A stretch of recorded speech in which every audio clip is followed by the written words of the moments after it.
In this particular column, this was not that long ago, May 30th, 2008, sometimes the answers to our most perplexing questions can be found on the playground. Take Scott McClellan. Is he dishonest, dishonorable, disloyal? Is he telling the truth that the Bush administration conducted an organized propaganda campaign in order to lead the country to war? What is your analysis of Mr. McClellan? Oh, well, that's... you know, I've met Scott, and he comes across as just the sweetest, nicest fellow.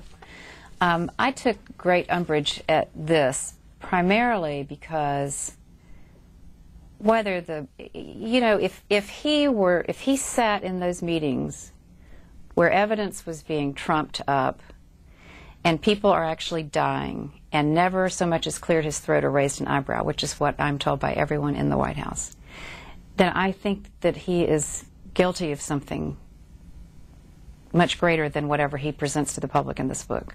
You don't sit there and listen to what you now consider lies and know it. You walk out the door. I mean, the honorable man walks out the door, and you can go and call a press conference if you're the press secretary of the President of the United States. You can call a press conference.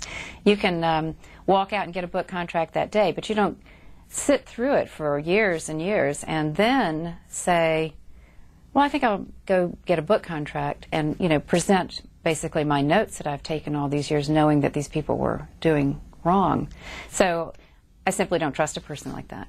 Well, let me take the other side just for purposes of getting you to expand on that. Let's say that he started working for George Bush, which he did, as, you know, back when he was governor or running for president, and that he was not particularly high in the organization. He goes to Washington, he's in the press office, and they need a press secretary, and they say, this is a cynical view of it, send old Scott out there because he'll just do exactly what we tell him to do. Right. So he goes out there, and in this case it would be somebody like Karl Rove lies to him. And he says, he's steaming about this. And you talk about the rage involved. And he sits there and says, someday I'm going to get back at these people.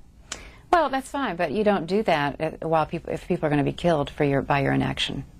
How are people killed by his inaction? Because if he knows that something is wrong, then you have a duty to say so.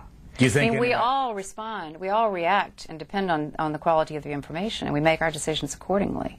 So if you know that the administration is lying, and as a consequence of those lies, people are being killed in Iraq, and American lives are being sacrificed, then you have a duty to say something immediately, not later, not to build your case of revenge.